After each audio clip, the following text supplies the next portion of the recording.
Hi guys! Magandang hapon! Medyo matagal-tagal na akong hindi nagbi-video ng ganito eh. Namimiss ko yung aking pag-live. Siyempre hindi na naman ako nagla-live at hindi na ako naalis. Ayan, ako ay may pupuntahan. Pupunta kami sa Isuzu. Dahil Isuzu yung aming MUX. Siyempre, kasama ko kayo guys. At kami ngayon sa kasalukuyan ay nasa bypass. Magse-set belt pala ako.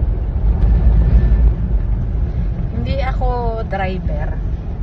Ako ay may driver. Na-hired akong driver guys. Aking kasama.